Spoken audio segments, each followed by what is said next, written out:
सत श्री अकाल प्यारे बच्चों। ਅਸੀਂ ਹੁਣ ਤੱਕ ਟ੍ਰਿਗਨੋਮੈਟਿਕ ਫੰਕਸ਼ਨਸ ਬਾਰੇ ਜਿਹੜਾ ਹੈ ਕਾਫੀ ਕੁਝ ਪੜ੍ਹ ਚੁੱਕੇ ਹਾਂ। ਜਿਹੜਾ ਅੱਜ ਦਾ ਟੌਪਿਕ ਹੈ ਅਸੀਂ ਉਹਦੇ ਵਿੱਚ ਟ੍ਰਿਗਨੋਮੈਟਿਕ ਇਕੁਏਸ਼ਨਸ ਬਾਰੇ ਪੜਾਂਗੇ। ਟ੍ਰਿਗਨੋਮੈਟਿਕ ਇਕੁਏਸ਼ਨਸ ਪਹਿਲਾਂ ਤਾਂ ਤੁਹਾਨੂੰ ਪਤਾ ਹੋਣਾ ਚਾਹੀਦਾ ਹੈ ਕਿ ਟ੍ਰਿਗਨੋਮੈਟਿਕ ਇਕੁਏਸ਼ਨਸ ਕੀ ਹੁੰਦੀਆਂ ਨੇ।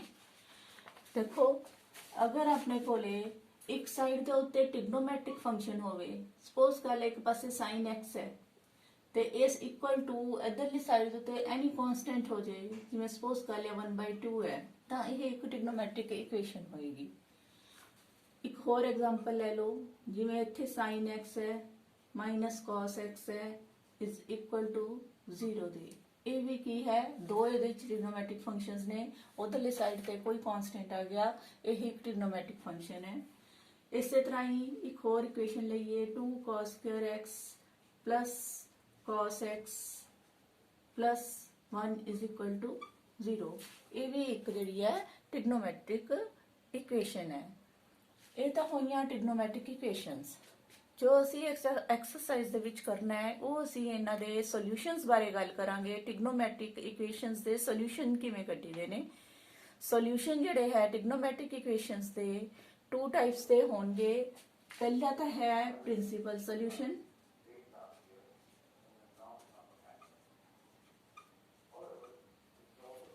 दूसरा है जनरल सॉल्यूशन। ਜਦੋਂ ਅਸੀਂ ਪ੍ਰਿੰਸੀਪਲ ਸੋਲੂਸ਼ਨਸ ਦੀ ਗੱਲ ਕਰਦੇ ਹਾਂ ਉਦੋਂ ਸਾਡੇ ਕੋਲੇ ਤੁਹਾਨੂੰ ਕੁਆਡਰੈਂਟਸ ਬਾਰੇ ਦੱਸਿਆ ਹੈਗਾ ਕਿ 4 ਕੁਆਡਰੈਂਟਸ ਹੁੰਦੇ ਨੇ।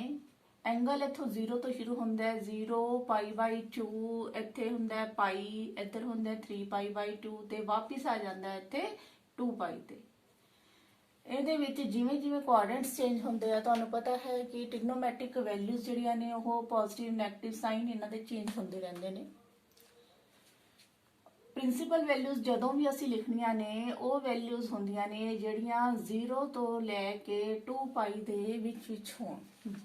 ਪ੍ਰਿੰਸੀਪਲ ਵੈਲਿਊਜ਼ ਦੀ ਜਦੋਂ ਵੀ ਗੱਲ ਕਰਾਂਗੇ ਤਾਂ ਉਦੋਂ ਐਂਗਲ ਜੇ ਅਗਰ x ਬਣ ਰਿਹਾ ਹੋਵੇ, x ਐਂਗਲ ਦੇ ਲਈ ਆਪਣੇ ਕੋਲੇ ਅਗਰ ਵੈਲਿਊਜ਼ ਕੱਢਣੀਆਂ ਨੇ ਤੁਸੀਂ, ਤਾਂ 0 ਤੋਂ ਲੈ ਕੇ ਵੈਲਿਊਜ਼ ਜਿਹੜੀਆਂ ਨੇ ਉਹ 2π ਦੇ ਵਿੱਚ ਜਿਹੜੀਆਂ ਹੋਣਗੀਆਂ ਉਹ ਸਾਰੀਆਂ ਪ੍ਰਿੰਸੀਪਲ ਵੈਲਿਊ ਆਣਗੀਆਂ। 2π ਤੇ ਤੱਕ, 2π ਤੋਂ ਬਾਅਦ ਜਿਹੜੀਆਂ ਹੈ ਇਹ ਰਿਪੀਟ ਹੋਣਾ ਦੁਬਾਰਾ ਸ਼ੁਰੂ ਹੋ ਜਾਂਦਾ ਹੈ ਸਰਕਲ। ਤਾਂ ਇਹਦੀਆਂ ਸਾਰੀਆਂ ਵੈਲਿਊਜ਼ ਪ੍ਰਿੰਸੀਪਲ ਵੈਲਿਊਜ਼ ਨੇ। ਜੇ ਅਸੀਂ ਇਹਨਾਂ ਵੈਲਿਊਜ਼ ਨੂੰ ਅਗਲੇ ਬਾਕੀ ਕੁਆਡਰੈਂਟਸ ਲਈ ਰਿਲੇਸ਼ਨ ਹੈ ਤਾਂ ਹੈ ਨਹੀਂ, ਇੱਕ ਵਾਰੀ ਹੋ ਗਿਆ ਤਾਂ ਖਤਮ ਹੋ ਜਾਏਗਾ। ਇੱਕ ਤੋਂ ਵੱਧ ਵਾਰ ਵੀ ਇਹ ਰਿਵੋਲਵ ਕਰ ਸਕਦਾ ਹੈਗਾ। ਤਾਂ ਉਦੋਂ ਜਿਹੜਾ ਹੈ ਆਪਾਂ ਨੂੰ ਇੱਕ ਇਹੋ ਜਿਹਾ ਰਿਜ਼ਲਟ ਚਾਹੀਦਾ ਸੀ ਜਿਹੜਾ ਸਾਰੀਆਂ ਵੈਲਿਊ ਨੂੰ ਜਿਹੜਾ ਹੈ ਜਿੱਥੇ ਮਰਜ਼ੀ ਜਿਹੜੇ ਮਰਜ਼ੀ ਕੁਆਡਰੈਂਟ ਦੇ ਵਿੱਚ ਹੋਵੇ ਉਹਦੇ ਲਈ ਇਹ ਐਪਲੀਕੇਬਲ ਹੋਵੇ। ਤਾਂ ਅਸੀਂ ਇਸ ਰਿਜ਼ਲਟ ਨੂੰ ਜਨਰਲਾਈਜ਼ ਕਰ ਲੈਂਦੇ ਆ, ਉਸ ਨੂੰ ਆਪਾਂ ਕਹਿੰਦੇ ਆ ਜਨਰਲ ਸੋਲੂਸ਼ਨ। ਜਿਵੇਂ ਸਪੋਜ਼ ਕਰ ਲਿਆ ਆਪਣੇ ਕੋਲੇ sin x ਅਗਰ 0 ਹੈ, 0 ਜਿਹੜਾ ਹੈ ਉਹ ਤਾਂ ਜਾਂ ਤਾਂ 0 ਦੇ ਉੱਤੇ 0 ਹੁੰਦਾ ਹੈ ਜਾਂ ਫਿਰ ਇਹ π ਦੇ ਉੱਤੇ 0 ਹੁੰਦਾ ਹੈ। x ਦੀ ਵੈਲਿਊ ਜਾਂ ਤਾਂ 0 ਹੋਵੇ ਜਾਂ ਫਿਰ π ਹੋਵੇ। ਇਹ ਦੋ ਵੈਲਿਊਜ਼ ਦੇ ਉੱਤੇ ਜਿਹੜਾ ਹੈ ਇਹਦੀ ਵੈਲਿਊ 0 ਹੁੰਦੀ ਹੈ। ਹੋਰ ਕਿਤੇ ਵੀ 0 ਤੋਂ ਲੈ ਕੇ 2π ਤੱਕ 0 ਨਹੀਂ ਹੁੰਦੀ। 0 ਤੋਂ 2π ਦੇ ਵਿੱਚ ਵੀ ਦੋ ਹੀ ਵੈਲਿਊਜ਼ ਨੇ, ਇਹਨਾਂ ਨੂੰ ਅਸੀਂ ਕਹਾਂਗੇ ਇਸ ਦਾ ਪ੍ਰਿੰਸੀਪਲ ਸੋਲੂਸ਼ਨ।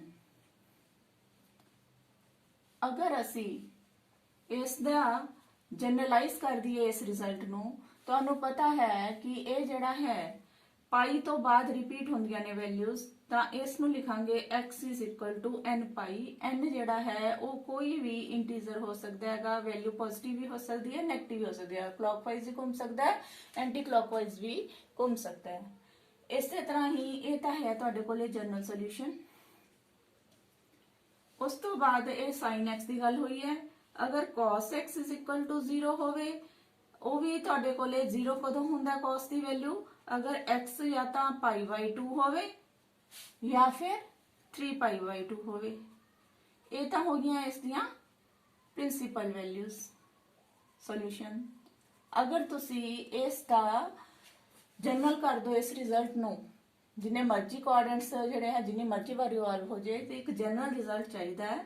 ਤਾਂ ਜਨਰਲ ਰਿਜ਼ਲਟ ਇਸ ਦਾ ਹੋਏਗਾ x ਦੇਖੋ π/2 ਦਾ ਮਲਟੀਪਲਸ ਨੇ, π/2 ਹੈ ਤੇ ਇਹ ਜਿਹੜਾ ਹੈ ਤੁਹਾਡੇ ਕੋਲ ਔਡ ਮਲਟੀਪਲ ਹੈ 1 ਆ ਰਿਹਾ 3 ਆ ਰਿਹਾ ਐਂਡ ਅਗਲੀ ਵੈਲਿਊ ਜਿਹੜੀ ਆ 5 ਤੇ ਆਏਗੀ ਤਾਂ ਇੱਥੇ ਲਿਖਾਂਗੇ ਅਸੀਂ 2n+1 ਕੋਈ ਔਡ ਨੰਬਰ। ਤਾਂ ਇਹ ਜਿਹੜਾ ਹੈ ਤੁਹਾਡੇ ਕੋਲ ਜਨਰਲ ਰਿਜ਼ਲਟ ਬਣ ਗਿਆ ਵੇਅਰ n ਬਿਲੋਂਗਸ ਟੂ ਹੈ z ਦੇ। ਜੇ ਇਹੀ ਚੀਜ਼ ਤੁਸੀਂ tan x ਦੇ ਲਈ ਕਰੋ, ਤੁਸੀਂ ਅਗਰ tan x 0 ਹੋਵੇ ਉਹਦੇ ਲਈ ਵੀ ਵੈਲਿਊ ਜਿਹੜੀਆਂ ਨੇ ਇਹੀ ਹੁੰਦੀਆਂ ਨੇ ਆਪਣੇ ਕੋਲੇ।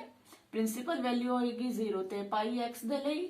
ਅਗਰ ਤੁਸੀਂ ਜਨਰਲ ਇਕੁਏਸ਼ਨ ਬਣਾਣੀ ਹੈ ਇਸ ਦੀ ਤਾਂ ਇਹਦੀ ਵੈਲਿਊ ਵੀ tan x ਦੇ ਲਈ ਵੀ ਜਨਰਲ ਇਕੁਏਸ਼ਨ ਬਣ ਜਾਏਗੀ n pi where n belongs to any integer.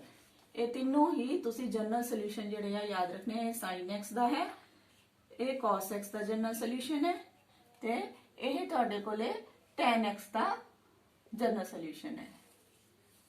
ਨਾਲ ਇਹ ਵੀ ਲੈਣਾ ਹੈਗਾ n belongs to any integer. ਇਹ ਤਿੰਨੋਂ ਦੇ ਰਿਜ਼ਲਟ ਤੁਸੀਂ ਯਾਦ ਰੱਖਣੇ ਨੇ। ਉਸ ਤੋਂ ਬਾਅਦ ਦੇਖੋ ਨੈਕਸਟ ਦੇਖੋ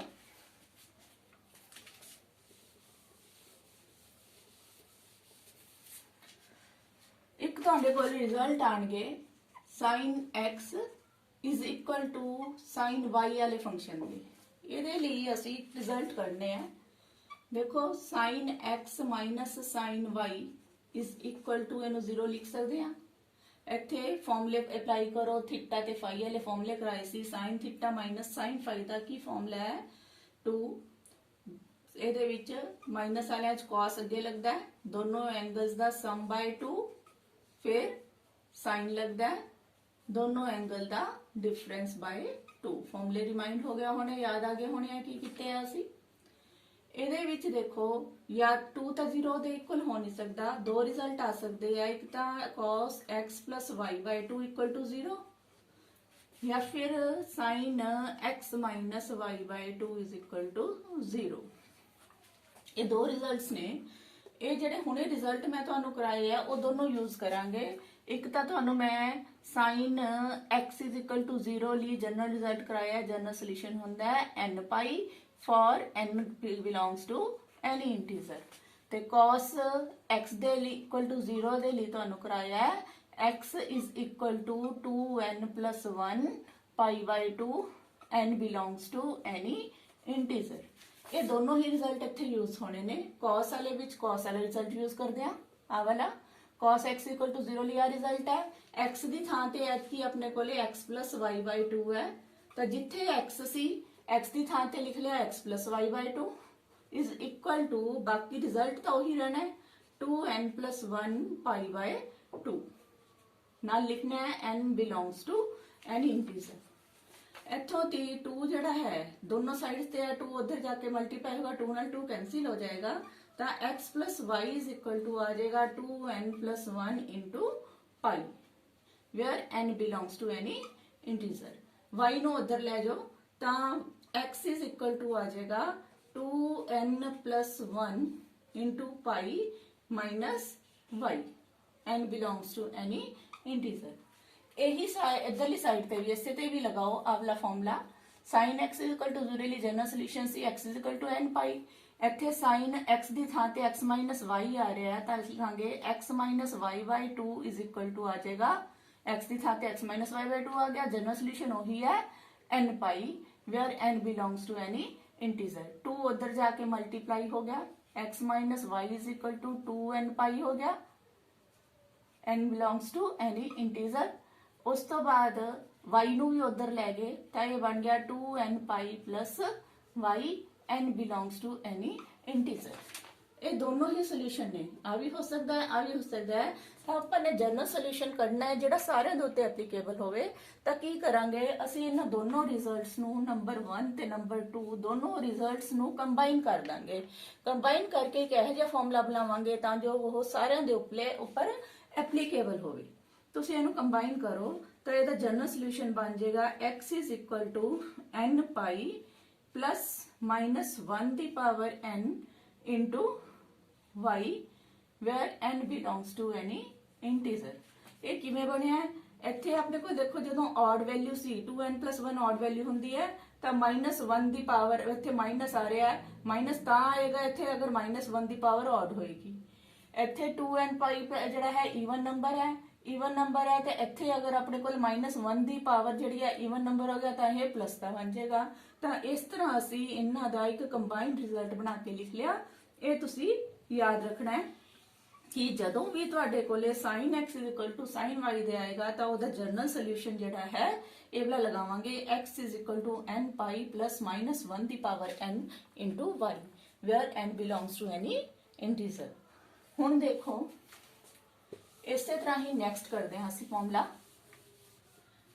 ਦੋ ਫਾਰਮੂਲੇ ਹੋਰ ਨੇ ਜਿਹੜੇ ਅਸੀਂ ਯੂਜ਼ ਕਰਾਂਗੇ। ਅਗਲਾ ਫਾਰਮੂਲਾ ਹੈ ਤੁਹਾਡਾ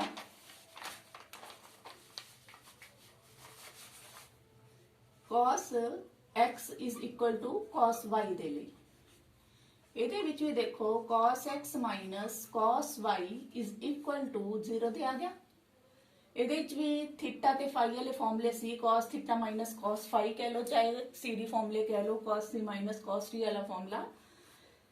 ਆਪਾਂ ਥੀਟਾ ਤੇ ਫਾਈ ਦੀ ਫਾਰਮ ਚ ਕੀਤੇ, ਆਪਾਂ ਥੀਟਾ ਦੀ ਫਾਈ ਦੀ ਫਾਰਮ ਚ ਲਿਖਾਂਗੇ। ਕੀ ਫਾਰਮੂਲਾ ਹੁੰਦਾ ਹੈ 2, ਜਦੋਂ ਦੋਨੋਂ cos ਵਾਲੇ ਹੈ ਵਿਚਾਲੇ ਸਾਈਨ ਮਾਈਨਸ ਹੈ ਤਾਂ ਆਪਣੇ ਕੋਲ ਸਾਈਨ ਵਾਲੇ ਫਾਰਮੂਲੇ ਬਣਦੇ ਆ, ਮਾਈਨਸ ਦਾ 2 ਲੱਗਦਾ ਹੈ, ਸਾਈਨ ਇੱਕ ਵਾਰੀ ਦੋਨੋਂ ਐਂਗਲਸ ਦਾ ਸਮ ਬਾਈ 2, ਫਿਰ ਸਾਈਨ ਹੀ ਹੁੰਦਾ ਹੈ ਦੋਨੋਂ ਐਂਗਲਸ ਦਾ ਡਿਫਰੈਂਸ ਬਾਈ 2। ਯਾਦ ਰੱਖਣ ਦਾ ਢੰਗ ਮੈਂ ਦੱਸਿਆ ਸੀਗਾ, ਜਦੋਂ cos ਵਾਲੇ ਫਾਰਮੂਲੇ ਹੋਣ ਤਾਂ ਜਾਂ ਤਾਂ ਦੋਨੋਂ cos ਵਾਲੇ ਫੰਕਸ਼ਨ ਆਉਂਦੇ ਆ ਜਾਂ ਦੋਨੋਂ ਸਾਈਨ ਵਾਲੇ ਹੀ ਆਉਂਦੇ ਆ। ਅਗਰ ਪਲੱਸ ਹੋਏ ਤਾਂ ਦੋਨੋਂ cos ਵਾਲੇ ਹੋਣਗੇ, ਅਗਰ ਮਾਈਨਸ ਹੋਵੇ ਤਾਂ ਦੋਨੋਂ ਸਾਈਨ ਵਾਲੇ ਹੋਣਗੇ। ਸਾਈਨ ਵਾਲਿਆਂ 'ਚ ਯਾਦ ਰੱਖਣਾ ਹੈ ਅੱਗੇ ਮਾਈਨਸ ਸਾਈਨ ਹੁੰਦਾ ਹੈ। -2 ਉੱਥੇ ਜਾ ਕੇ ਜਿਹੜਾ ਹੈ -2 ਤਾਂ ਇਕੁਅਲ ਟੂ 0 ਹੋ ਨਹੀਂ ਸਕਦਾ। ਅਸੀਂ ਕੀ ਕਰਾਂਗੇ, ਜਾਂ ਤਾਂ sin x plus y by 2 equal to 0 ਹੋਏਗਾ ਜਾਂ ਫਿਰ sin x minus y by 2 is equal to 0 ਹੋਏਗਾ। ਆਇਡੈਂਟੀ ਫੇਰ ਆਪਾਂ ਨੇ ਉਹੀ ਲਾਣੀ ਹੈ, ਸਾਈਨ ਵਾਲੀ ਦੋਨੋਂ ਚ ਲੱਗੇਗੀ। sin x equal to 0 ਦੇ ਲਈ ਤੁਹਾਨੂੰ ਹੁਣੇ ਦੱਸਿਆ ਵੀ ਇਹਦਾ ਜਨਰਲ ਸੋਲੂਸ਼ਨ ਕੀ ਹੋਣਾ ਹੈ, x is equal to n pi ਹੈ where n belongs to any integer ਹੈ। ਆ ਚੀਜ਼ ਇੱਥੇ ਯੂਜ਼ ਹੋਣੀ ਹੈ। ਬਸ x ਦੀ ਥਾਂ ਦੇ ਉੱਤੇ ਆਪਣੇ ਕੋਲ ਆ ਰਿਹਾ ਹੈ x plus y by 2 ਆ ਰਿਹਾ ਹੈ, ਤਾਂ ਅਸੀਂ ਇੱਥੇ ਲਿਖਾਂਗੇ x plus y by 2 is equal to 0 ਨਹੀਂ ਸੌਰੀ, ਇਹਦਾ ਜਨਰਲ ਸੋਲੂਸ਼ਨ ਲਿਖ ਰਿਹਾ। ਇਹਦਾ ਜਨਰਲ ਸੋਲੂਸ਼ਨ ਹੋ ਗਿਆ n pi where n belongs to z। 2 ਉਧਰ ਚਲਾ ਗਿਆ, x plus y is equal to 2n pi where n belongs to z। y ਨੂੰ ਉਧਰ ਲੈ ਗਏ, x is equal to ਆ ਗਿਆ 2n pi minus the y, n belongs to z। ਇਸੇ ਤਰ੍ਹਾਂ ਇਹਨੂੰ ਸੋਲਵ ਕਰੀਏ ਅਗਰ, ਇਹ ਵੀ ਉਸੇ ਤਰ੍ਹਾਂ ਹੀ ਆਹੀ ਫਾਰਮ ਹੈ, sin x is equal to 0 ਵਾਲੀ ਫਾਰਮ ਹੈ, ਤਾਂ ਇਹਦਾ ਜਨਰਲ ਸੋਲੂਸ਼ਨ ਹੋ ਗਿਆ x minus y by 2 is equal to n pi n belongs to z। 2 ਉਧਰ ਜਾ ਕੇ ਮਲਟੀਪਲਾਈ ਹੋਇਆ, x minus y is equal to 2n pi। y ਉਧਰ ਲੈ ਜਾਓ, y ਨੂੰ ਉਧਰ ਲੈ ਕੇ ਜਾਵਾਂਗੇ, x is equal to 2n pi plus y, n belongs to z। ਹੁਣ ਤੁਸੀਂ ਕੰਬਾਈਨ ਕਰਕੇ ਇੱਕ ਅਜਿਹਾ ਰਿਜ਼ਲਟ ਬਣਾਉਣਾ ਹੈ ਜਿਹੜਾ ਸਾਰਿਆਂ ਦੇ ਉੱਤੇ ਐਪਲੀਕੇਬਲ ਹੋਵੇ। ਤਾਂ ਤੁਸੀਂ ਕੀ ਕਰਨਾ ਹੈਗਾ, ਇਹਨਾਂ ਦੋਨਾਂ ਨੂੰ ਕੰਬਾਈਨ ਕਰਤਾ ਤਾਂ ਉਹ ਆ ਗਿਆ x is equal to 2n pi, ਇੱਥੇ ਮਾਈਨਸ ਦਾ y ਹੈ, ਇੱਥੇ ਪਲੱਸ ਦਾ y ਹੈ, plus minus y where n belongs to z। ਇਹ ਤੁਹਾਡੇ ਕੋਲੇ ਕੀ ਆ ਗਿਆ, ਜਨਰਲ ਸੋਲੂਸ਼ਨ ਆ ਗਿਆ ਤੁਹਾਡਾ ਅਗਰ cos x is equal to cos y ਹੋਵੇ। ਦੇਖੋ ਬੇਟੇ ਇੱਕ ਹੋਰ ਹੈ ਲਾਸਟ, tan ਦੇ ਲਈ ਹੈ। ਅਗਰ tan x is equal to tan y ਹੋਵੇ ਤੁਹਾਡੇ ਕੋਲ, ਇਹਦੇ ਨੂੰ ਰਿਜ਼ਲਟ ਨੂੰ ਜਨਰਲਾਈਜ਼ ਕਰਾਂਗੇ ਆਪਾਂ।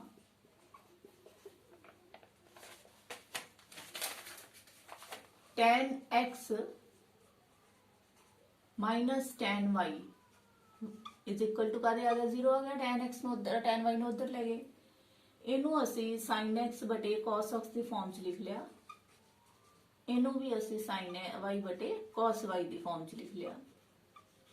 ਅਗਰ ਤੁਸੀਂ ਇਸ ਦਾ LCM ਲਓਗੇ, ਤੁਹਾਡੇ ਕੋਲ cos x into cos y ਆ ਗਿਆ, cos x ਨਾਲ cos x ਕੱਟ ਗਿਆ, ਉੱਪਰ ਆ ਗਿਆ sin x into cos y minus ਅਗਲੀ ਵਾਰੀ cos y ਨਾਲ cos y ਕੈਂसिल ਹੋ ਗਿਆ, ਰਹਿ ਗਿਆ cos x into sin y equal to 0। आ 0 ਜਿਹੜਾ ਹੈ ਖਤਮ ਹੋ ਜਾਏਗਾ, ਉਧਰ ਜਾ ਕੇ ਰਹਿ ਗਿਆ sin x cos y minus cos x sin y equal to 0। ਇਹਨੂੰ ਦੇਖ ਕੇ ਤੁਹਾਨੂੰ ਕੋਈ ਫਾਰਮੂਲੇ ਅਗਰ ਯਾਦ ਆਉਂਦੇ ਹੋਣ ਐਕਸ ਵਾਈ ਵਾਲੇ ਫਾਰਮੂਲੇ ਜਿਹੜੇ ਕੀਤੇ ਸੀ ਸਮ ਆਫ ਐਂਗਲਸ ਤੇ ਡਿਫਰੈਂਸ ਆਫ ਐਂਗਲਸ ਵਾਲੇ, ਇਹਦੇ 'ਚ ਦੇਖੋ sin x cos y minus cos x sin y। ਇਹ ਕਾਹਦਾ ਫਾਰਮੂਲਾ ਸੀ? ਜਦੋਂ ਇੱਕ cos ਫੰਕਸ਼ਨ ਹੋਏ, ਇੱਕ sin ਫੰਕਸ਼ਨ ਹੋਏ ਤੇ ਦੂਜਾ cos ਫੰਕਸ਼ਨ ਹੋਵੇ ਤਾਂ ਇਹ sin ਵਾਲੇ ਫਾਰਮੂਲੇ ਸੀਗੇ। sin ਜਾਂ ਤਾਂ x y ਹੁੰਦਾ ਹੈ ਜਾਂ x y ਹੁੰਦਾ ਹੈ। sin ਵਾਲਿਆਂ ਦੇ ਇੱਥੇ ਮਾਈਨਸ ਹੋਵੇ ਤਾਂ ਇੱਥੇ ਮਾਈਨਸ ਆਉਂਦਾ ਹੈ। ਇਹ sin x y ਦਾ ਫਾਰਮੂਲਾ ਹੋ ਗਿਆ ਇਕੁਅਲ ਟੂ 0 ਦੇ। ਇੱਥੇ ਫਿਰ ਆਪਾਂ ਨੇ ਉਹੀ ਆਇਡੈਂਟੀ ਲਾਣੀ ਹੈ, sin x is equal to 0 the general solution ਅਗਰ ਅਸੀਂ ਲਿਖਣਾ ਹੈ ਤਾਂ ਉਹ ਜਨਰਲ ਸੋਲੂਸ਼ਨ ਕੀ ਹੈ ਤੁਹਾਡੇ ਕੋਲੇ? x is equal to n pi for all n belongs to z। ਇਹ ਵੀ ਚੀਜ਼ ਇੱਥੇ ਲੱਗੇਗੀ, x ਦੀ ਥਾਂ ਤੇ ਫਰਕ ਪੈ ਰਿਹਾ ਹੈ, ਐਂਗਲ ਆ ਰਿਹਾ ਹੈ x y, ਤਾਂ ਅਸੀਂ ਲਿਖਾਂਗੇ x y is equal to ਕਾਸਦੇ n pi for n belongs to z। ਇਹ ਇਸ ਦਾ ਜਨਰਲ ਸੋਲੂਸ਼ਨ ਬਣ ਗਿਆ। y ਨੂੰ ਉਧਰ ਲੈ ਜਾਓਗੇ ਤਾਂ x is equal to ਆ ਗਿਆ n pi plus y n belongs to z। ਇਹ ਜਨਰਲ ਸੋਲੂਸ਼ਨ ਆ ਗਿਆ ਕਿਸ ਚੀਜ਼ ਦਾ? ਤੁਹਾਡਾ ਅਗਰ ਫੰਕਸ਼ਨ ਹੋਏ tan x is equal to tan y ਦੇ ਇਕੁਅਲ। ਹੁਣ ਤੁਸੀਂ ਸਾਰੇ ਰਿਜ਼ਲਟ ਜਿਹੜੇ ਹੈਗੇ ਆ ਇਹ ਯੂਜ਼ ਕਰਕੇ ਐਕਸਰਸਾਈਜ਼ 3.4 ਜਿਹੜੀ ਹੈ ਉਹਦੇ ਕੁਐਸਚਨ ਕਰਨੇ ਆ। ਐਕਸਰਸਾਈਜ਼ 3.4 ਦੇ ਕੁਐਸਚਨਸ ਦੇਖੋ। ਫਰਸਟ ਕੁਐਸਚਨ ਹੈ ਤੁਹਾਡਾ, ਪਹਿਲਾ ਕੁਐਸਚਨ ਹੈ tan x is equal to √3। ਇਹਨੂੰ ਸੋਲਵ ਕਰਨਾ ਹੈ। ਇਹਦੀ ਦੋਨੋਂ ਚੀਜ਼ਾਂ ਕਰਨੀਆਂ ਹੈ, ਪ੍ਰਿੰਸੀਪਲ ਵੈਲਿਊ ਵੀ ਕੱਢਣੀ ਹੈ ਤੇ ਜਨਰਲ ਸੋਲੂਸ਼ਨ ਵੀ ਕੱਢਣਾ ਹੈ। ਪਹਿਲਾਂ ਦੇਖੋ ਪ੍ਰਿੰਸੀਪਲ ਵੈਲਿਊ ਕਿਵੇਂ ਕੱਢੋਗੇ। ਪ੍ਰਿੰਸੀਪਲ ਵੈਲਿਊ ਕੱਢਣ ਦੇ ਲਈ ਤੁਹਾਨੂੰ ਦੱਸਿਆ ਹੈ ਐਂਗਲ ਜਿਹੜੇ ਹੈ ਸਿਰਫ 0 ਤੋਂ ਲੈ ਕੇ 2 ਪਾਈ ਦੇ ਵਿੱਚ ਸਾਰੀਆਂ ਵੈਲਿਊਜ਼ ਜਿਹੜੀਆਂ ਹੋਣਗੀਆਂ ਉਹ ਜਿਹੜੀਆਂ ਹੈ ਜਨਰਲ ਸੋਲੂਸ਼ਨ ਲਈ ਹੋਣਗੀਆਂ। ਅਗਰ ਆਪਾਂ ਨੇ ਪ੍ਰਿੰਸੀਪਲ ਵੈਲਿਊ ਲਈ ਹੋਣਗੀਆਂ, ਇੱਥੇ 0 ਹੈ, ਇੱਥੇ π/2 ਹੈ, ਇੱਥੇ π ਹੈ, ਇੱਥੇ 3π/2 ਹੈ, ਇੱਥੇ ਫਿਰ 2π ਆ ਜਾਂਦਾ ਹੈਗਾ।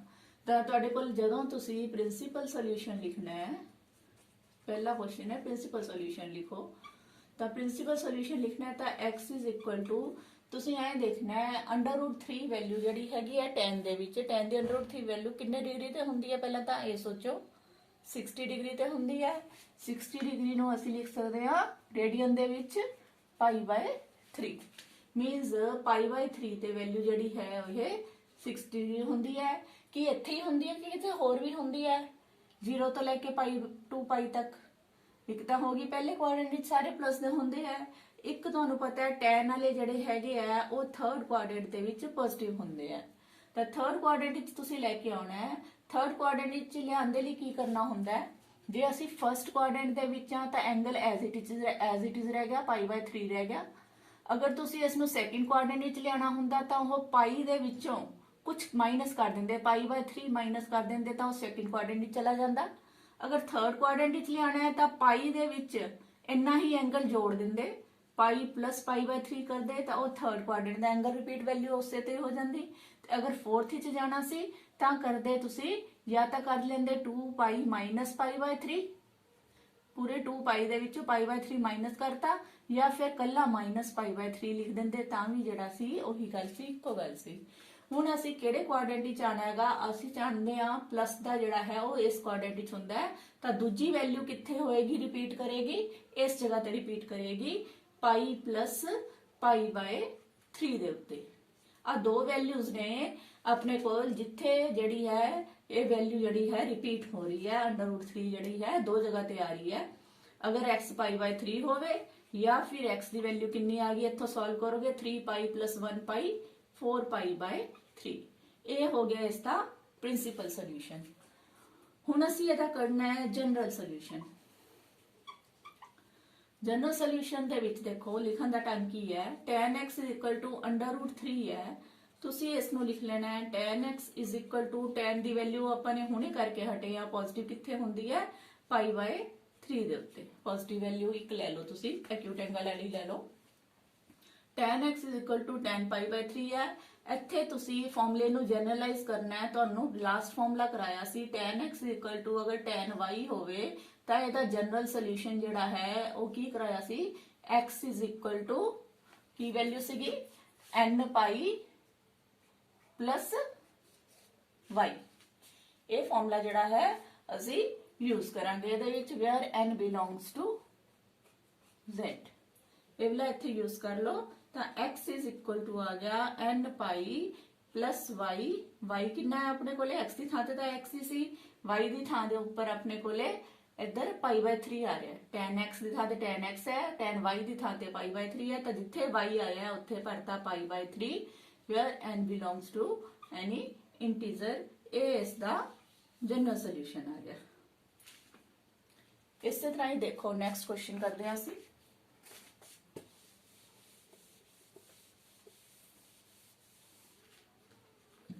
ਸੈਕਿੰਡ ਕੁਐਸਚਨ ਹੈ ਤੁਹਾਡਾ secant x is equal to 2 ਹੈ। secant x ਨੂੰ ਅਸੀਂ ਅਗਰ cos x ਲਿਖਣਾ ਚਾਹੀਏ ਤਾਂ ਇਹਦਾ ਰੈਸਿਪਰੋਕਲ ਹੋ ਜਾਏਗਾ 1/2 ਆ ਗਿਆ। ਅਸੀਂ ਜਨਰਲ ਪਹਿਲਾਂ ਪ੍ਰਿੰਸੀਪਲ ਸੋਲੂਸ਼ਨ ਦੀ ਗੱਲ ਕਰਾਂਗੇ। ਪ੍ਰਿੰਸੀਪਲ ਸੋਲੂਸ਼ਨ ਲਿਖਣਾ ਹੈ ਤੁਸੀਂ ਇਸ ਦਾ। ਪ੍ਰਿੰਸੀਪਲ ਸੋਲੂਸ਼ਨ x ਵੈਲਿਊ 1/2 ਜਾਂ ਤਾਂ ਫਸਟ ਕੁਆਡਰੈਂਟ ਵਿੱਚ ਹੁੰਦੀ ਹੈ ਤੁਹਾਡੇ ਕੋਲੇ, ਜਾਂ ਤਾਂ ਫਸਟ ਕੁਆਡਰੈਂਟ ਵਿੱਚ ਹੁੰਦੀ ਹੈ cos ਦੀ ਵੈਲਿਊ ਪੋਜ਼ਿਟਿਵ, ਜਾਂ ਫਿਰ फोर्थ विच होंदी है। फर्स्ट क्वाड्रेंट विच वैल्यू 1/2 किन्ने डिग्री ते होंदी है? 60 डिग्री ते। 60 डिग्री नूं की लिखदे आ आपां π/3। तां इत्थे आ जाएगा π/3 ते, या फिर आपां ने जाने किहड़े क्वाड्रेंट विच? फोर्थ क्वाड्रेंट विच। फोर्थ क्वाड्रेंट विच जाण लई की करोगे? 2π दे विचों माइनस कर दो π/3। 2π माइनस π/3 ਤਾਂ ਇਹ ਆ ਜਾਏਗਾ ਤੁਹਾਡੇ ਕੋਲੇ π/3। ਇੱਥੇ 3 2 ਦਾ 6, 6 minus 1 ਕਿੰਨੇ ਆ ਗਏ? 5π/3।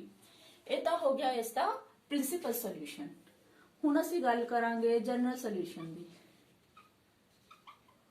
ਜਨਰਲ ਸੋਲੂਸ਼ਨ ਦੇ ਲਈ ਤੁਹਾਡੇ ਕੋਲ secant x ਹੈਗਾ 2। ਅਗਰ ਇਹਨੂੰ ਉਲਟਾ ਕੇ ਲਿਖਿਆ cos x ਬਣ ਗਿਆ 1/2। ਅੱਗੇ ਦੇਖੋ cos x is equal to, ਇੱਥੇ cos 1/2 ਹੈ, ਇਹਨੂੰ ਅਸੀਂ ਲਿਖ ਲਾਂਗੇ cos ਦੀ ਵੈਲਿਊ 1/2 ਕਿੰਨੇ ਤੇ ਆਈ ਹੈ ਤੁਹਾਡੀ? π/3 ਤੇ ਆਈ ਹੈ। ਐਕਿਊਟ ਐਂਗਲ ਲੈ ਲਈਦਾ π/3। ਇੱਥੇ ਕਿਹੜੀ ਆਇਡੈਂਟੀ ਯੂਜ਼ ਕਰੋਗੇ? ਤੁਹਾਨੂੰ ਜਨਰਲ ਸੋਲੂਸ਼ਨ ਦੱਸਿਆ ਸੀਗਾ cos x is equal to, ਅਗਰ cos y ਹੋਵੇ ਤਾਂ ਇਹਦਾ ਜਨਰਲ ਸੋਲੂਸ਼ਨ ਹੁੰਦਾ ਹੈ x is equal to n π plus minus 2nπ plus minus y for n belongs to z। ਆ ਯਾਦ ਰੱਖਿਓ ਫਾਰਮੂਲਾ। ਇੱਥੇ ਉਹੀ ਫਾਰਮੂਲਾ ਜਿਹੜਾ ਹੈ ਯੂਜ਼ ਹੋਏਗਾ। ਇਹਦਾ ਜਨਰਲ ਸੋਲੂਸ਼ਨ ਹੋ ਜਾਏਗਾ ਤੁਹਾਡਾ x is equal to 2nπ plus minus y ਦੀ ਥਾਂ ਤੇ ਕੀ ਆ ਰਿਹਾ? π/3 ਆ ਰਿਹਾ। π/3 ਭਰਤਾ where n belongs to any integer। ਇਹ ਤੁਹਾਡਾ ਆਨਸਰ ਹੈ। ਨੈਕਸਟ ਕੁਐਸਚਨ ਤੇ ਦੇਖੀਏ ਕੀ ਹੈ।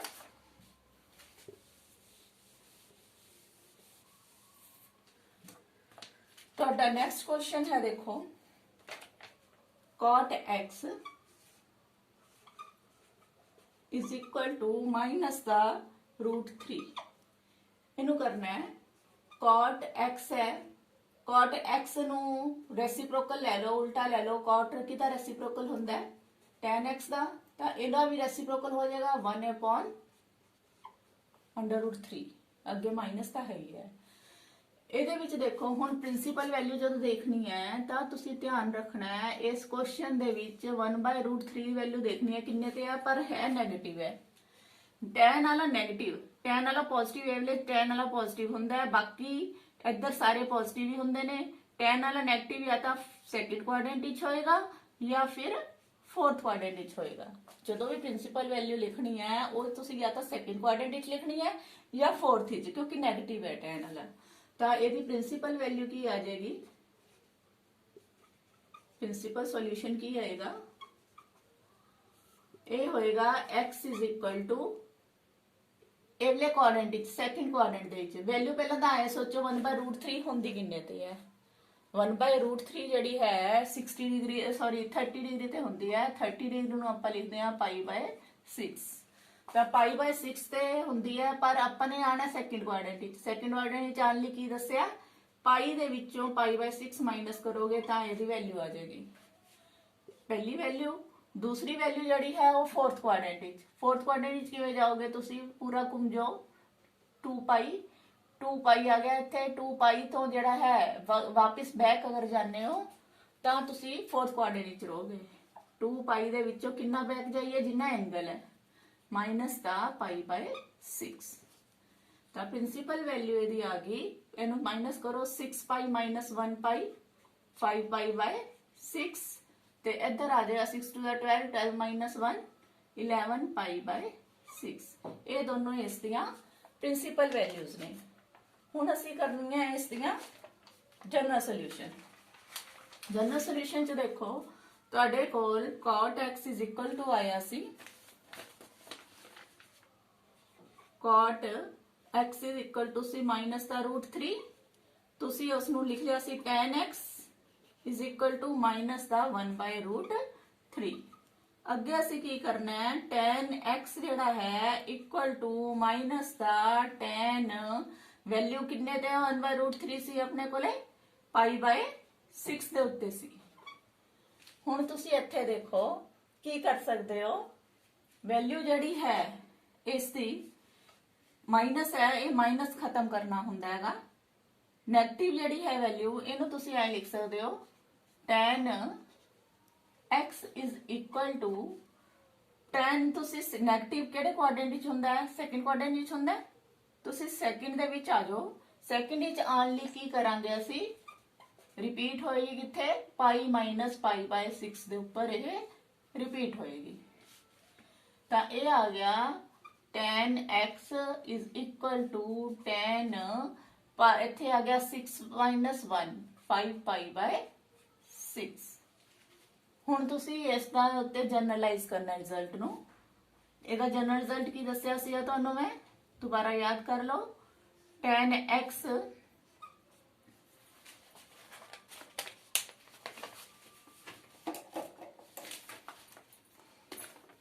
ਇਹਦਾ ਜਨਰਲ ਰਿਜ਼ਲਟ ਕੀ ਸੀ tan x tan y ਦੇ ਲਈ ਜਨਰਲਾਈਜ਼ ਕੀਤਾ ਸੀ result x n pi plus y for all n belongs to z ਇਹ ਲਗਾ ਲਓ ਇੱਥੇ ਇਹ ਆ ਜਾਏਗਾ x n pi plus y ਦੀ ਥਾਂ ਤੇ ਕੀ ਹੈ ਤੁਹਾਡੇ ਕੋਲੇ 5π/6 ਹੈ where n belongs to z ਇਹ ਇਸ ਦਾ ਆंसर ਆ ਗਿਆ ਹੁਣ ਅੱਗੇ ਦੇਖੋ ਅਗਲਾ क्वेश्चन करते हैं 5th क्वेश्चन देखो क्वेश्चन है cos 4x is equal to cos 2x ਇਹਦੇ ਵਿੱਚ ਦੇਖੋ ਦੋਨੋਂ ਜਿਹੜੇ ਹੈ x ਵਾਲੇ ਆ ਗਏ ਆ ਵੀ x ਵਾਲਾ ਹੈ ਆ ਵੀ x ਵਾਲਾ ਹੈਗਾ ਤਾਂ ਤੁਸੀਂ ਕੀ ਕਰਨਾ ਹੈ x ਵਾਲੇ ਇੱਕੋ ਸਾਈਡ ਤੇ ਲੈ ਕੇ ਜਾਣੇ ਹੁੰਦੇ ਨੇ ਦੋਨਾਂ ਨੂੰ ਉਧਰ ਲੈ ਕੇ दोनों उधरली साइड पे हो गए इत्थे formula cos c - cos d वाला या फिर ऐ कह लो cos थीटा - cos phi वाला फॉर्मूला लगाओ की फॉर्मूला सी 2 - 2 जदों माइनस होवे तां साइन वाले फंक्शन हुंदे आ दोनों sin theta plus phi by 2 फिर sin theta minus phi by 2 formula याद हो गया होना है ਹੁਣ ਦੇਖੋ ਮਾਈਨਸ ਦਾ 2 sin ਇੱਥੇ ਆ ਜਾਏਗਾ 6x/2 3x ਆ ਗਏ ਇੱਧਰ ਆ ਗਿਆ sin 2x/2 ਕਿੰਨਾ ਆ ਗਿਆ x ਆ ਗਿਆ ਇਕੁਅਲ ਟੂ 0 ਇਹਦੇ ਵਿੱਚ -2 ਤਾਂ ਇਕੁਅਲ ਟੂ 0 ਹੋ ਨਹੀਂ ਸਕਦਾ ਦੋ ਹੋਣਗੇ ਜਾਂ ਤਾਂ sin 3x ਇਕੁਅਲ ਟੂ 0 ਹੋਏਗਾ ਜਾਂ ਫਿਰ sin x ਇਕੁਅਲ ਟੂ 0 ਹੋਏਗਾ ਤਾਂ ਇਹਦੇ ਸੋਲੂਸ਼ਨਸ ਕਰਨੇ ਆ ਆਪਾਂ ਇਹਦੇ ਲਈ ਦੇਖੋ ਰਿਜ਼ਲਟ ਕਿਹੜਾ ਜਨਰਲਾਈਜ਼ ਕਰੋਗੇ sin x ਇਕੁਅਲ ਟੂ 0 ਵਾਲਾ ਇਹਦਾ ਜਨਰਲ ਸੋਲੂਸ਼ਨ ਦੱਸਿਆ ਸੀ x n pi for all n belongs to z ਇੱਥੇ ਇਹ ਚੀਜ਼ ਲੱਗਣੀ ਹੈ ਬਸ ਫਰਕ ਕੀ ਹੈ x ਦੀ ਥਾਂ ਤੇ 3x ਆ ਰਿਹਾ ਤਾਂ ਇੱਥੇ ਜਦੋਂ ਭਰੋਗੇ x ਦੀ ਥਾਂ ਤੇ ਆਪਾਂ 3x ਲਿਖਾਂਗੇ equal to n pi n belongs to any integer ਆ ਇਹਦਾ ਜਨਰਲ ਸੋਲੂਸ਼ਨ ਹੋ ਗਿਆ ਇਸੇ ਤਰ੍ਹਾਂ ਇਹਦਾ ਜਨਰਲ ਸੋਲੂਸ਼ਨ ਲਿਖਣਾ ਹੈ ਇੱਥੇ ਆ ਐਜ਼ ਇਟ ਇਜ਼ ਲੱਗ ਗਿਆ x n pi n belongs to any integer ਇੱਕ ਤਾਂ ਆ ਗਿਆ ਸੋਲੂਸ਼ਨ ਇਹਦੇ ਵਿੱਚ ਆਨਸਰ ਜਿਹੜਾ ਹੈ ਕਿਉਂਕਿ x ਕਰਨਾ ਹੁੰਦਾ ਹਮੇਸ਼ਾ ਤਾਂ 3 ਨੂੰ ਨੀਚੇ ਲੈ ਜਾਓ ਤਾਂ x ਆ ਜਾਏਗਾ n pi/ 3 x n belongs to any integer ਆ ਦੋਨੋਂ ਹੀ ਇਸ ਦੇ ਆਨਸਰ ਹੋ ਗਏ इस तो बाद देखो नेक्स्ट क्वेश्चन तुहाडा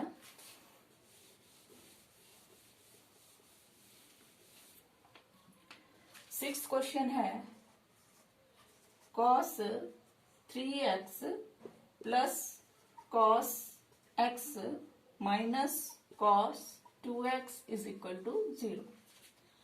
ਇਹਦੇ ਵਿੱਚ क्वेश्चन ਦੇ ਵਿੱਚ ਦੇਖੋ ਇਹਦੇ ਉੱਪਰ ਜਿਹੜਾ ਹੈ ਦੋਨਾਂ ਦੇ ਉੱਤੇ सीडी फॉर्मूला अप्लाई कर दो की बन जाएगा cos c plus cos d वाला 2 cos c plus d by 2 या थीटा प्लस फाई वाला कहने हो तो cos theta plus phi by 2 ते इधर आ गया तुहाडे कोले फिर तो cos ही आएगा theta minus phi by 2 minus cos 2x उसी तरह is equal to 0। 2 cos 4x by 2 2x आ गया इत्थे आ जाएगा cos 2x by 2 x आ गया minus cos 2x is equal to 0। दोनों ਨੂੰ ਧਿਆਨ ਨਾਲ ਦੇਖੋ ਟਰਮਸ ਨੂੰ ਇਹਨਾਂ ਦੇ ਵਿੱਚੋਂ cos 2x ਕਾਮਨ ਨਿਕਲ ਰਿਹਾ ਤਾਂ ਇੱਥੇ ਰਹਿ ਗਿਆ 2 ਇੱਥੇ ਰਹਿ ਗਿਆ cos x ਮਾਈਨਸ ਹੈ cos 2x ਕਾਮਨ ਨਿਕਲ ਗਿਆ ਸੀ ਰਹਿ ਗਿਆ 1। ਇਹਦੇ ਵਿੱਚ ਦੋ ਉਹ ਬਣ ਗਏ ਫਿਰ ਤੋਂ cos 2x ਇਕੁਅਲ ਟੂ 0 ਦੇ ਹੋਏਗਾ ਔਰ 2 cos x minus 1 is equal to 0। दो सॉल्यूशंस आएंगे पहला सॉल्यूशन इथों निकलेगा दूसरा जनरल सॉल्यूशन इथों निकलेगा।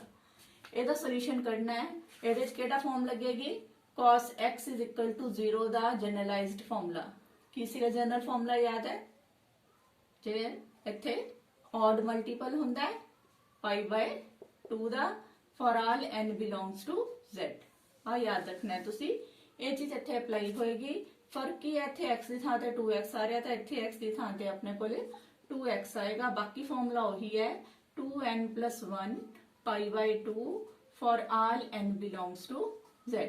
इत्थों x करना सीगा आंसर इत्थे नहीं छड़ना by 2 हो जाएगा जाके ये आ जाएगा 2n plus 1 इत्थे बन गया पाई by 4 बन गया इत्थे डिवाइड होके n belongs to z। एक आंसर आ गया जनरल सोल्यूशन आ गया तुहाडा।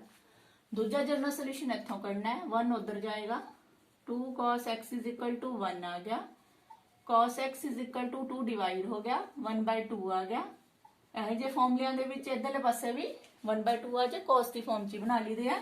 ਦੇਖੋ cos 1 by 2 ਕਿੰਨੇ ਤੇ ਹੁੰਦਾ ਬੇਟਾ ਪਾਈ by 60 डिग्री ਤੇ ਹੁੰਦਾ 60 degree means pi by 3 cos x is equal to cos y ਇਹ ਵਾਲੀ ਕੰਡੀਸ਼ਨ ਲੱਗੇਗੀ ਇਹਦੇ ਵਿੱਚ cos x is equal to cos y। ਇਹਦੇ ਲਈ general solution C x is equal to 2n pi plus minus y for all n belongs to z। ਇਹ general solution ਹੈ ਤੁਹਾਡਾ ਇੱਥੇ ਅਪਲਾਈ ਹੋਏਗਾ x ਦੀ ਥਾਂ ਤੇ x ਹੀ ਹੈ y ਦੀ ਥਾਂ ਤੇ pi by 3 ਹੈ ਇਸ ਫਾਰਮੂਲੇ 'ਚ ਭਰ ਦਿਓ x ਦੀ ਥਾਂ ਤੇ ਤਾਂ x ਹੀ ਆਏਗਾ 2n pi plus minus y की थां ते की आ गया pi by 3 where n belongs to z। ये इसका दूसरा आंसर हो गया जनरल सॉल्यूशन। दो जनरल सॉल्यूशंस हो गए इसके। अगला देखो क्वेश्चन नेक्स्ट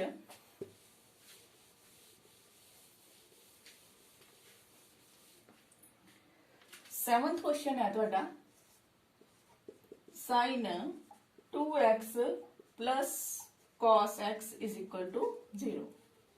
ਇਹਦੇ ਚ sin 2 ਥੀਟਾ ਵਾਲਾ ਫਾਰਮੂਲਾ 2x ਵਾਲੇ ਫਾਰਮੂਲੇ ਨੇ sin 2x ਵਾਲਾ ਫਾਰਮੂਲਾ ਯਾਦ ਹੈ ਤੁਹਾਨੂੰ ਕੀ ਸੀਗਾ 2 sin x cos x ਰੱਟੇ ਹੋਣੇ ਚਾਹੀਦੇ ਜ਼ੁਬਾਨ ਦੇ ਉੱਤੇ ਤੁਹਾਨੂੰ ਦੇਖ ਕੇ ਯਾਦ ਆਣੇ ਚਾਹੀਦੇ ਆ ਵੀ ਇੱਥੇ ਕਿਹੜਾ ਫਾਰਮੂਲਾ ਲਾ ਸਕਦੇ ਆ sin 2x ਵਾਲਾ ਫਾਰਮੂਲਾ ਇੱਧਰ cos x ਹੈ ਹੀ ਹੈ ਇਕੁਅਲ ਟੂ 0 ਕਾਮਨ ਇਹਨਾਂ ਚੋਂ ਕੀ ਨਿਕਲ ਰਿਹਾ cos x ਕਾਮਨ ਨਿਕਲ ਗਿਆ ਅੰਦਰ ਰਹਿ ਗਿਆ 2 sin x ਰਹਿ ਗਿਆ ਇੱਧਰ प्लस इधर कुछ नहीं है मीनस 1 रह गया इक्वल टू 0। इत्थे देखो तुसी या तो cos x इक्वल टू 0 होएगा या फिर 2 sin x plus 1 is equal to 0 होएगा। दो सॉल्यूशंस आएंगे इससे पहला इत्थों कड्डो x इज इक्वल टू 0 लिए तो सीधा आ जाएगा x is equal to cos वाले की हुंदा है odd multiple of pi by 2 for all n belongs to z। ਇਹਦੇ ਲਈ ਦੇਖੋ ਹੁਣ ਇਹ ਆ ਗਿਆ 2 sin x is equal to minus ਦਾ 1 ਆ ਗਿਆ sin x is equal to ਆ ਗਿਆ minus ਦਾ 1 by 2 साइन x आ जाएगा माइनस का 1/2 किन्ने ते हुंदा है 30 डिग्री ते हुंदा है 30 डिग्री ते वैल्यू आ गई π/6 जो 30 डिग्री की गल होवे तो एंगल कितना हुंदा रेडियन दे विच π/6 ਤਾਂ ਹੁਣ ਦੇਖੋ ਇੱਥੇ ਆਪਣੇ ਕੋਲੇ ਫੇਰ ਸੋਚੋ ਤੁਹਾਡੇ ਕੋਲ ਇਹ ਜਿਹੜਾ ਹੈ ਨੈਗੇਟਿਵ π/6 ਹੈ ਨੈਗੇਟਿਵ ਸਿੱਧਾ ਨਹੀਂ ਕੱਟਣਾ ਆਪਾਂ ਨੂੰ ਇੱਥੇ ਪੋਜ਼ਿਟਿਵ ਬਣਾਉਣਾ ਪੈਣਾ ਹੈ ਪੋਜ਼ਿਟਿਵ ਕਦੋਂ ਬਣੇਗਾ ਇਹ ਸਾਈਨ ਵਾਲਾ ਪੋਜ਼ਿਟਿਵ ਇੱਥੇ ਨੈਗੇਟਿਵ ਕਿਹੜੇ ਕਿਹੜੇ ਕੁਆਡਰੈਂਟ ਵਿੱਚ ਹੁੰਦਾ ਹੈ ਜਾਂ ਤਾਂ ਇਹ ਵਾਲੇ ਕੁਆਡਰੈਂਟ ਵਿੱਚ ਨੈਗੇਟਿਵ ਹੁੰਦਾ ਹੈ ਜਾਂ ਇਹ ਵਾਲੇ ਥਰਡ ਜਾਂ ਫੋਰਥ ਵਿੱਚ ਨੈਗੇਟਿਵ ਹੁੰਦਾ ਹੈ ਆਪਾਂ ਇਹਨੂੰ ਥਰਡ ਵਿੱਚ ਲਿਆਵਾਂਗੇ ਥਰਡ ਵਿੱਚ ਲਿਆਉਣ ਦੇ ਲਈ ਕੀ ਕਰਾਂਗੇ ਅਸੀਂ ਇਹਨੂੰ ਲਿਖ ਸਕਦੇ ਹਾਂ ਪਾਈ ਦੇ ਵਿੱਚ ਕੁਛ ਕੋਈ ਥੀਟਾ ਐਡ ਕਰ ਦੋ ਐਂਗਲ ਐਡ ਕਰ ਦੋ ਕਿੰਨਾ ਐਂਗਲ ਐਡ ਕਰਨਾ ਹੈ ਆਪਣੇ ਕੋਲ ਵੈਲਿਊ ਰਿਪੀਟ ਤਾਂ ਹੋਏਗੀ ਅਗਰ π/6 ਐਡ ਕਰਾਂਗੇ ਕਿਉਂਕਿ sin π + x ਜਿਹੜਾ ਹੈ ਮਾਈਨਸ ਦਾ sin x ਹੁੰਦਾ ਸੀ ਨਾ ਕਰਾਏ ਹੋਏ ਸਾਰੇ ਫਾਰਮੂਲੇ ਆਪਾਂ ਨੇ ਇਸ ਨੂੰ ਚੇਂਜ ਕਰ ਲਿਆ ਨੈਗੇਟਿਵ ਨੂੰ ਅੰਦਰ ਲਿਆਉਣ ਦੇ ਲਈ π + π/6 ਕਰ ਲਿਆ ਇਹ ਬਣ ਗਿਆ sin x = sin ਦਾ 7π/6 ਆ ਗਿਆ ਇੱਥੇ ਸੋਲਵ ਕਰ ਲਿਆ ਇਹਨੂੰ ਹੁਣ ਦੇਖੋ ਇੱਥੇ ਆਪਣੇ ਕੋਲੇ ਫਾਰਮੂਲਾ ਲੱਗੇਗਾ sin x = sin y ਵਾਲਾ ਇਹਦਾ ਜਨਰਲ ਸੋਲੂਸ਼ਨ ਯਾਦ ਹੈ ਜਨਰਲ ਸੋਲੂਸ਼ਨ ਕੀ ਕਰਾਇਆ ਸੀ ਤੁਹਾਨੂੰ n π + -1 the power n y where x n belongs to any integer ਆ ਇਸ ਦਾ ਜਨਰਲ ਸੋਲੂਸ਼ਨ ਸੀ ਇੱਥੇ ਉਹੀ ਯੂਜ਼ ਹੋਏਗਾ ਇਹੀ ਚੀਜ਼ x ਦੀ ਥਾਂ ਤੇ ਤਾਂ x ਹੀ ਹੈ x = n π + -1 ਦੀ ਪਾਵਰ n y ਕਿੰਨਾ ਆਇਆ ਹੈ ਤੁਹਾਡਾ 7π/6 where n belongs to any integer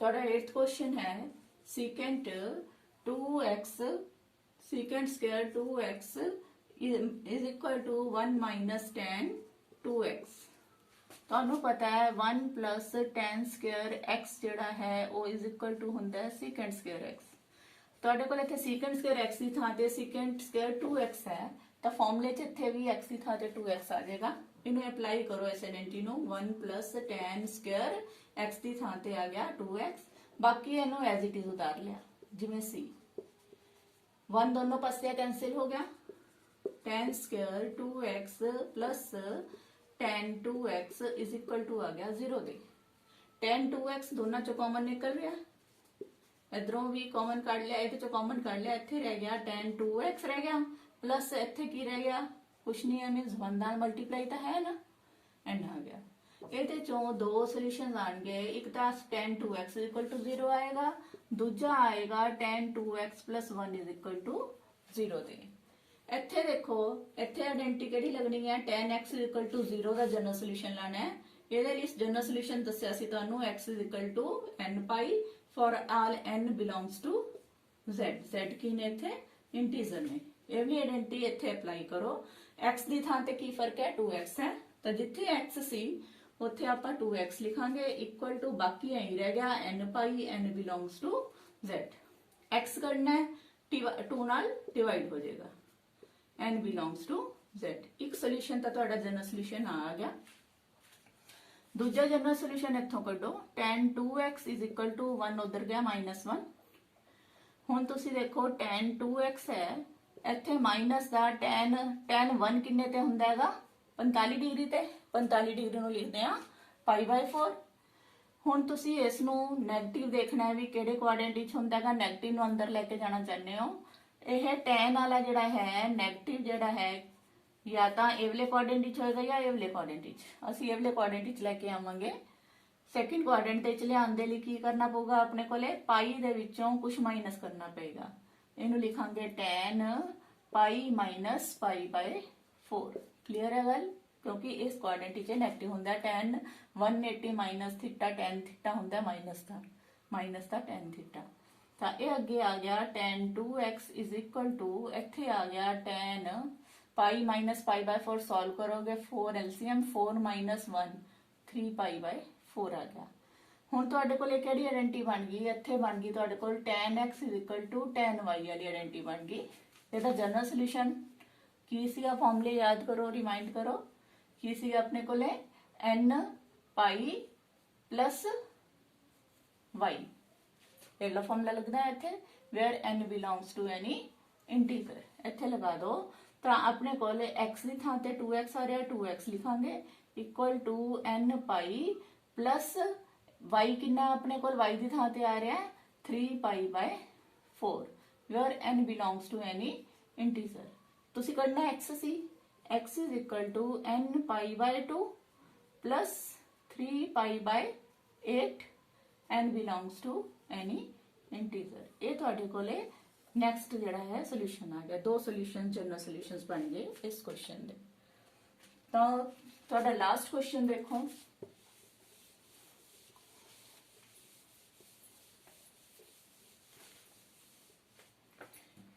ninth question है sine x plus sine 3x plus sine 5x equal to 0 ਇਹਦੇ ਚ ਦੇਖੋ sin 5x ਤੇ sin x ਨੂੰ ਇਕੱਠੇ ਕਰ ਲਓ sin 3x ਨੂੰ ਅਲੱਗ ਕਰ ਲਓ ਕਾਰਨ ਪਤਾ ਲੱਗਦਾ ਹੋਣਾ ਤੁਹਾਨੂੰ ਪਹਿਲਾਂ ਦੱਸਿਆ 5 ਤੇ 1 6x ਬਣ ਗਿਆ 6x by 2 ਕਰੋਗੇ ਤਾਂ 3x ਹੀ ਆ ਜਾਂਦਾ ਸੀਡੀ ਫਾਰਮੂਲੇ ਅਪਲਾਈ ਕਰਨੇ ਆ ਥੀਟਾ ਤੇ ਫਾਈ ਵਾਲੇ ਫਾਰਮੂਲੇ ਅਪਲਾਈ ਕਰਨੇ ਆ ਤੇ ਇਹਨਾਂ ਦੋਨਾਂ ਨੂੰ ਇਕੱਠੇ ਕੀਤਾ ਸੀ ਇਹ ਤੇ ਥੀਟਾ ਤੇ ਫਾਈ ਵਾਲਾ ਫਾਰਮੂਲਾ ਅਪਲਾਈ ਕਰੋ sin ਥੀਟਾ plus sin ਫਾਈ ਦਾ ਫਾਰਮੂਲਾ दोनों साइन वाले है विचाले प्लस है तो फॉर्मूला होंगे 2 पहला साइन वाला फंक्शन आएगा फिर कॉस वाला फंक्शन आएगा एक बारी एंगल्स का सम करना है बाय 2 दूजी बारी एंगल्स का difference bye 2 theta plus 5 by 2 theta minus 5 by 2 इधर है sign 3x is equal to 0 ये आ गया 2 साइन इतने 6x by 2 करके 3x आ गया इधर आ गया कॉस माइनस का 4x by 2 किन्ने रह गए माइनस दे 2x plus sine 3x is equal to 0 हुण इत्थे आइडेंटिटी याद आंदी है cos minus x is equal to कादे बराबर हुंदा है प्लस दे cos x दे बराबर हुंदा है ये वाली आइडेंटिटी इत्थे यूज होएगी 2 sin 3x इत्थे cos माइनस 2x ਨੂੰ ਅਸੀਂ प्लस ਦਾ ही cos 2x लिख सकते हैं इधर है sin 3x is equal to 0 ਹੁਣ sin 3x दोनों चाहता है sin 3x कॉमन कर लो अंदर रह गया 2 cos 2x प्लस इत्थे रह गया कुछ नहीं है मींस 1 नाल तो मल्टीप्लाई है ही है दो सॉल्यूशंस आएंगे एक तो sin 3x इक्वल टू 0 तो आएगा दूसरा सॉल्यूशन आएगा 2 cos 2x plus 1 is equal to 0 तो पहला इधर ला इत्थों देख के आंटी याद आंदी है किहड़ी लाओगे sin x इक्वल टू 0 दी फॉर्म बन रही है तो अपने कोले जनरल सॉल्यूशन की सी x is equal to n pi where n belongs to z ये सॉल्यूशन लगाओ तुसी x दी थां ते की आ रहा 3x आ रहा थे x दी थां ते भरांगे 3x बाकी ऐ लिख दो n pi n belongs to z इत्थे x कढना सी 3 डिवाइड हो जाएगा n pi by 3 n belongs to z इस तरह इत्थे देखो 2 cos 2x is equal to minus the 1 cos 2x is equal to minus the 1 by 2 cos 2x is equal to minus the 1 by 2 है value 60 degree ते हुंदी है 60 degree means pi by 3 cos pi by 3 आ गया हुण ਇਹਦੇ ਵਿੱਚ ਫੇਰ ਉਹੀ ਗੱਲ ਹੈ ਮਾਈਨਸ ਸਿੱਧਾ ਕੱਟ ਨਹੀਂ ਸਕਦਾ ਇੱਥੋਂ ਮਾਈਨਸ ਨੂੰ ਅੰਦਰ ਲੈ ਕੇ ਜਾਣਾ ਚਾਹੁੰਦੇ ਆ cos ਨੈਗੇਟਿਵ ਦੇਖੋ ਕਿਹੜੇ ਕੁਆਡਰੈਂਟ ਵਿੱਚ ਹੁੰਦਾ ਹੈ ਜਾਂ ਤਾਂ ਸੈਕੰਡ ਵਿੱਚ ਹੁੰਦਾ ਹੈ ਜਾਂ ਫਿਰ ਥਰਡ ਵਿੱਚ ਹੁੰਦਾ ਆਪਾਂ ਸੈਕੰਡ ਵਿੱਚ ਲੈ ਕੇ ਆਵਾਂਗੇ ਸੈਕੰਡ ਵਿੱਚ ਲਿਆਵਾਂਗੇ ਤਾਂ ਕੀ ਬਣ ਜਾਊਗਾ ਪਾਈ ਮਾਈਨਸ ਪਾਈ ਬਾय 3 ਜਿੰਨਾ ਐਂਗਲ ਹੈ ਪਾਈ ਤੱਕ ਪਾਈ ਤੋਂ ਰਿਟਰਨ ਹੋ ਜਾਓਗੇ ਪਾਈ ਬਾय 3 ਤਾਂ ਉਹੀ ਵੈਲਿਊ ਰਿਪੀਟ ਹੋ ਜਾਏਗੀ ਇਹ ਆ ਗਿਆ cos 2x is equal to cos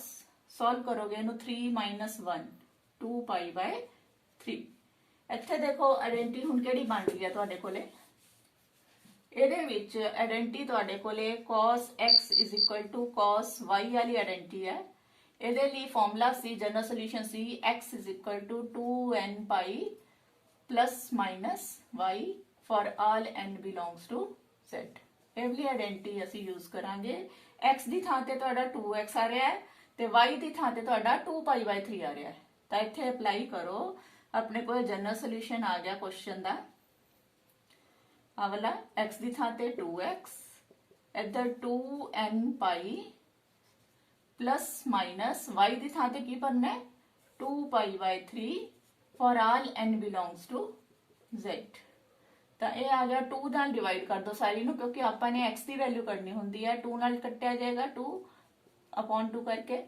ਤੇ ਇੱਧਰ ਆ ਗਿਆ, ਇੱਥੇ ਵੀ 2 ਨਾਲ 2 ਕੱਟ ਗਿਆ, ਰਹਿ ਗਿਆ π/3 for all n belongs to z। ਇਹ ਤੁਹਾਡਾ ਇਸ ਦਾ ਸੋਲੂਸ਼ਨ ਹੈ, ਜਨਰਲ ਸੋਲੂਸ਼ਨ ਹੈ। ਇੱਕ ਆ ਸੋਲੂਸ਼ਨ ਸੀ, ਇੱਕ ਆ ਵਾਲਾ ਸੋਲੂਸ਼ਨ ਹੈ, ਦੋਨੋਂ ਹੀ ਇਸ ਦੇ ਜਨਰਲ ਸੋਲੂਸ਼ਨ ਨੇ। ਤੁਹਾਨੂੰ ਇਹ ਐਕਸਰਸਾਈਜ਼ ਸਮਝ ਆ ਗਈ ਹੋਣੀ ਆ ਬੇਟੇ। ਇਸ ਦੇ ਨਾਲ ਹੀ ਤੁਹਾਡੀ ਟ੍ਰਿਗਨੋਮੈਟ੍ਰਿਕ ਇਕੁਏਸ਼ਨਸ ਵਾਲਾ ਚੈਪਟਰ 3.4 ਜਿਹੜਾ ਖਤਮ ਹੁੰਦਾ ਹੈ। Thank you very much.